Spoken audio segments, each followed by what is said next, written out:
Hi students, I am Dr. Sarath Balaji. For asthma patient, we usually use inhalers. There are two types of inhaler. One is controller, which contains steroid. Another is reliever, which contains salbutamol. Never ever use any of these inhalers directly over the mouth, whatever the age it may be. How to use these inhalers? First of all, this is called spacers. Inhalers should always be used with the spacer.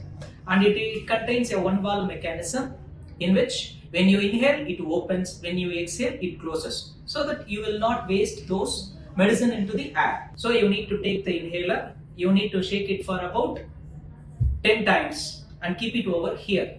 And the other end should be kept over the mouth. And then you need to accentuate it. After accentuation, the child has to slowly inhale and exhale for about 5 times.